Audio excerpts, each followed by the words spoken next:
are the Secular Student Alliance at Cleveland State University. Here comes the sun, here comes the sun, I say it's alright.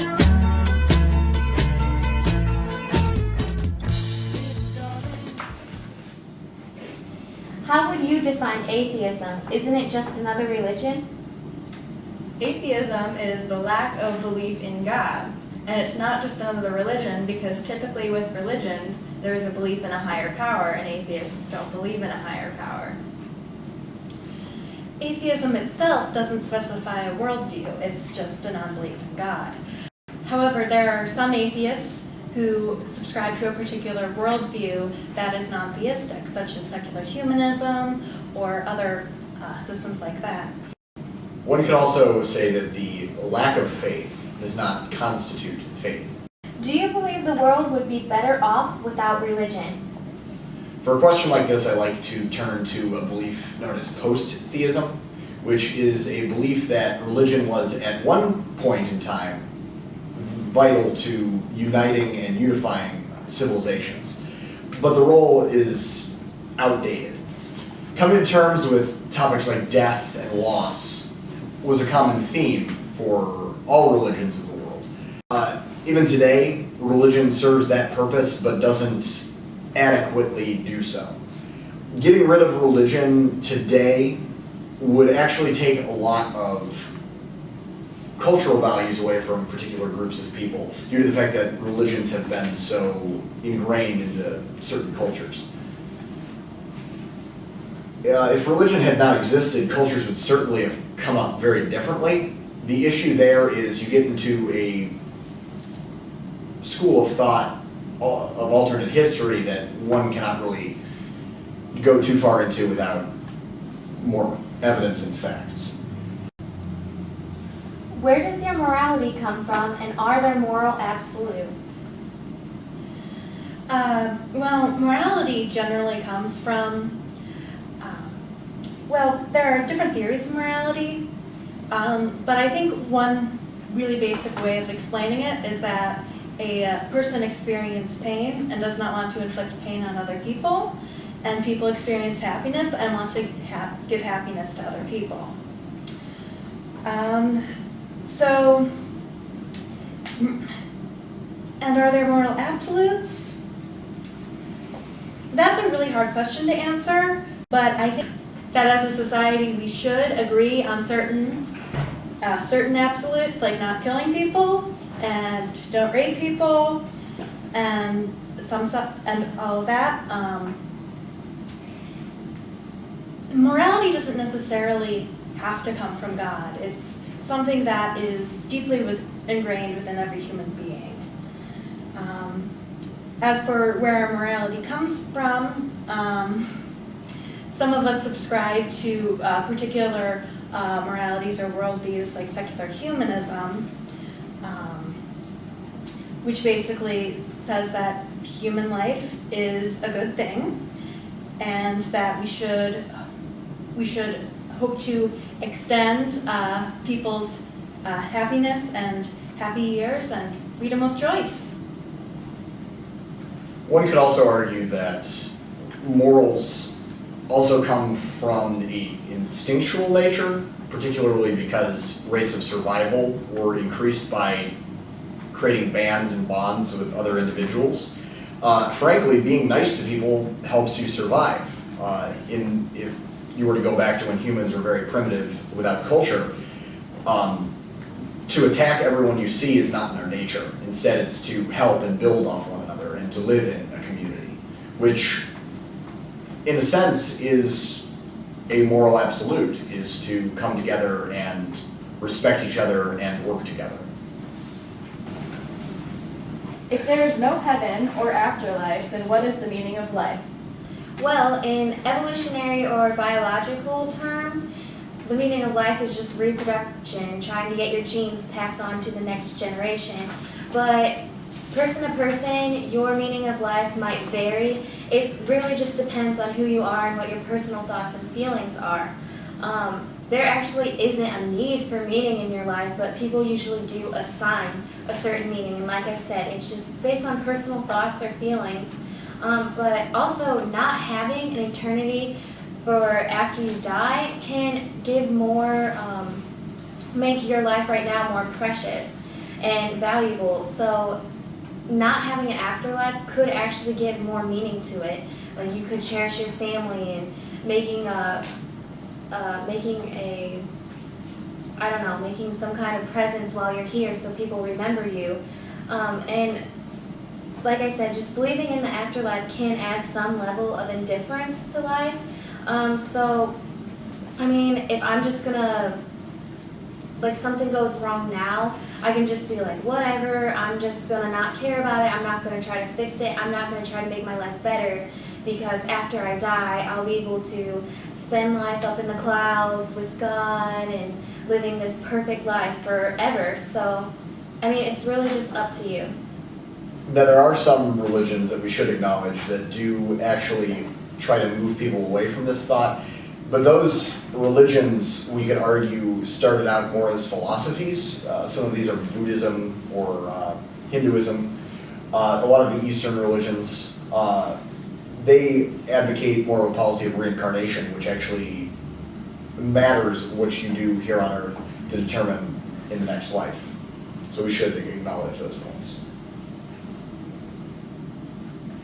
If God didn't create everything, where does everything come from? Well, we still don't know the answer to this, and science is still trying to come up with a concrete answer. But just because science hasn't explained it doesn't mean we can just claim that God did it, because it's it doesn't just. Well, you could, to kind of elaborate on that point, a lot of the religious audience would probably argue that atheists are ignorant, saying, why would you ignore a book that specifically says where we come from and try to create something else? And they would say we're ignorant because we proudly hail the answer that we don't know how the universe started. The issue with that is, I would argue, to look at some of the things that you're arguing in the sense that you're trying to subscribe to a belief that one book written by man has all of the answers to where the universe started from. A single book. Yeah, and actually, if the Bible and God has all the answers to everything, there's no mention of some of the recent scientific developments we've had in the last tens or hundreds of years. And I mean, answering just God alone it sort of doesn't make sense, because then where did God come from? Where it doesn't start from what came before that. So, I mean, it's just a misdirection. Generally in science, paradoxes are regarded as untrue. Yeah. How do you explain miracles? For a question like this, I like to turn to, I believe it's a scientific or mathematical law, the law of probability, infinite probability. Just because there is a 1 in 100 trillionth chance of that happening, eventually it could potentially happen. Applied sciences neither claim to be completely understanding of everything that's going on. For example, if a medical prediction does not necessarily come to fruition, that doesn't necessarily mean that it's a miracle. It just means that the chances were rigged against him, which is why, or that person suffering from this ailment, which is why the doctor strongly urged this medical prediction. However, his prediction was wrong. The doctor is a man of science, not necessarily a prophet. And sciences are extremely complicated, and the human body is, although something that we've been exploring for quite a while, is still a very complex system, is a very complex organism. One way that some of these miracles can be explained, particularly out-of-body experiences, there are all sorts of chemicals that we've only recently discovered in the brain that do all sorts of unusual and crazy things. There are certain acts of endurance and great bravery and strength that have simply because of a chemical rush to the brain. Yeah, and leading off of what Robert said, in the medical field, like the chances can be stacked up against you, but even more so than that, if the doctor says there's no way you're going to live, this is a terminal illness, there is such a thing as human error. So just because he says 100% chance you're going to die and you survive, it's not exactly a miracle, because there could have been something he overlooked, something in your body. Like he said, the body is very complex. So there's all different ways that this could happen, and also anomalies just happen. On top of that, we do have to factor in just human endurance. If there is no God, why do most societies develop a religion? Well, that depends a lot on your definition of God. For most people in America, which is a majority Christian nation, people tend to think of God as a personal creator God. So this is a person who listens to you when you pray and has intention. It's a bit more personal than other interpretations of God, like the Confucianists believe in this principle called heaven, which is kind of their version of God, but it's not an actual person and doesn't have a will or intention for different people and doesn't respond to prayers. It just responds to whether you're being morally right or conducting yourself in a morally acceptable way. Then the question of the theistic God, whether it's a God separate from our universe. Well, there's also been differing opinions on this. Some philosophies and religions consider God to be just another name for the universe, or just the idea that we're all one and connected with the universe. And it really doesn't, that pantheistic, or everything is God, or God is the sum totality of everything that exists, it's people say that it's God, but it's not really a God that we would tend to understand as God in America. Also, not all religions or philosophies or worldviews had a creator God. The Greeks, well, who were the first two gods and goddesses? Well, that was Uranus and Gaia. Where did they come from? They literally hatched out of emptiness. They weren't,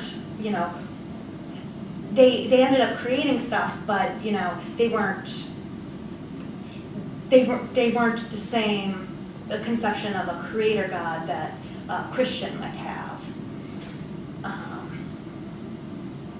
And of course, there's a question of, then why is there polytheism?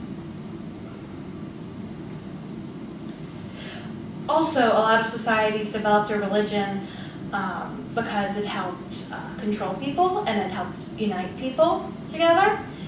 Groups that are united tended to stay together and adapt. Also, there's this idea that if it's lasted for so long, it must be true. Well, if it's lasted for so long, maybe it's advantageous in certain ways. And that's... I think you could certainly, going back to polytheism, I think you could certainly look at, especially the native religions and early religions, in the sense that their gods represented things in the natural world. And this is an excellent reason to why religion exists. It is a man's explanation of the natural world. So originally, when you had these pantheistic and polytheistic religions that existed, they were to the god of the river, the god of the sun, the god of the ocean, the god of the land. The reason that they were these representations is because that's literally what they were. They were our way to understand the way the forces of nature work. And just to chime in, one of my personal favorite quotes about religion comes from Napoleon. And I might be paraphrasing when I say it, but I believe it's something to the tune of, the reason religion developed was so the poor do not eat the rich. How can you justify atheism when many atheists kill thousands of people? Well, not to pull some kind of elementary argument where I did it, but they did too, but many religious people have also killed thousands of people, such as the Crusades. But there's really no point in making sides between religious and atheistic ways of, like, who has killed people for what reasons. I mean, killing for any reason is just wrong. So humans kill a lot in general, though, and religion is sort of just a justification of that. One of the big examples that people think of when they think of an atheist who killed a lot of people, Stalin comes to mind, Mao Zedong comes to mind. But the issue that you have here is Stalin and Mao were not killing people because they were religious. They were killing people because they were, quote, counter-revolutionaries. Just because these, quote, counter-revolutionaries had religious views doesn't necessarily mean that they were specifically singled out because of their religious view. They were buying into a system that was disagreed with by the bureaucracy and the military that was led by Stalin and Mao and other communist, atheist leaders. Isn't it better to believe in God and be wrong than the other way around? Okay, so no, because if you believe in God only because you're afraid of hell, then God will know that you're just, not being true in your beliefs, and He'll probably just punish you anyway. But if you don't believe in God and you go to heaven, and then He'll punish you anyway. Or alternatively, one could say that if there is a higher power that accepts people into an afterlife, if you were a good person, then fundamentally, why would He punish you for living your life as a good person? Right. Well, this is known as Pascal's wager, the belief that, if there's the possibility that God exists and God does not exist, and you won't be punished if you believe that God exists, then it's better to believe that He exists, because it costs you basically nothing and prevents a bad outcome. But there are some major problems with the way that wager is set up. Well, first of all, which God do you believe in is the big one. Do you believe in Allah, Yahweh, God, Shiva, whatever? Then there's the question of, well, it could, religion can be harmful, and, there can be a cost to embracing a religion that you don't examine critically because it comes from God. So you end up, not considering other people who are not of your religion to be people, and it's okay to kill them, or you don't accept gays, or there can be a lot of issues with religion. Why do atheists feel the need to convince other people of their non-beliefs? Frankly, I think that that's a misconception. I feel the reason that atheists are always looked at as people who say, oh, why do you believe in God? Oh, that's so stupid. Or, oh, here, come to our camp, we're the right answer, is not actually how atheists and non-theists actually act. Instead, it's just portrayed that way because in this country particularly, Christianity has become such a major influential norm in society. The general population understands that not every Christian, not every atheist, not every Muslim, not every Jew is trying to convert everyone to their religion. The reason that atheists are always looked at as people who are trying to evangelize, I guess you could say their word, is because it's not in the social norm, and religions like to criticize this. It's something that all religions can sort of unify against as kind of a third party that is oftentimes underlooked. In this country, often you need to have some kind of religious background in order to be elected to a political position or hold a higher ranking office in a company. And I would like to live in a world where it doesn't matter your religious belief. It matters your morals as a person. To add a little personal touch to that, a few weeks ago I was told that this person had no problem with atheists. This person just hated how atheists always try to convert people, which I feel is a very hypocritical. I mean, every Friday on our campus here at Cleveland State University, there's a man who passes out pamphlets saying, "Have you been saved?" and to convert to Christianity, come to his church, etc. So it's just very hypocritical. And going back to the person who said they're okay with atheists, they just hate when they try to convert. Like I said, just very hypocritical.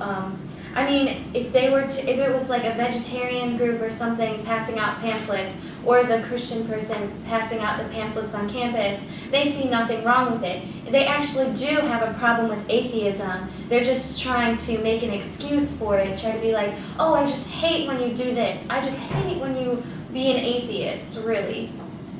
One of the major philosophies in religion is to evangelize and convert, as opposed to, there is no tenet in any atheist, non-theist, secular humanist, or even Unitarian Universalist doctrine that says go out and spread the word. That is a uniquely religious idea. And oftentimes what atheists, non-theists, or any of these other groups that I mentioned are trying to do is they're just trying to, I'll word it like, open your eyes to a different way of looking at the world, a way of logic, reason, understanding, and science. It's more about atheism acceptance, telling you what we are actually about instead of, hearing rumors that atheists are Satanists or we don't have any morals. So it's a lot about, we want to be respected for our lack of belief. Another thing is that when I say I'm an atheist and I say that you can ask me questions, that's different from me telling you what you have to believe in. I mean, I would have really appreciated being able to talk to an atheist when I was younger and not having to be years and years uncertain what my kind of place was in the world. So early beliefs that are against the social norm are oftentimes persecuted. And I believe that in this modern age of rationalism and realism, atheism is to some extent, at least in this country, being persecuted to some extent in, as I mentioned earlier, examples of atheists being overlooked and greatly underestimated and misunderstood.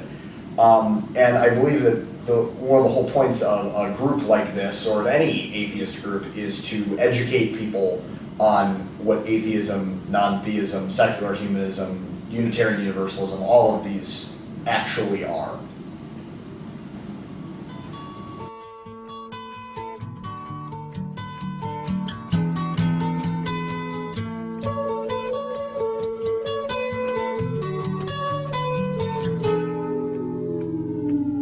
Here comes the sun, here comes the sun, I say.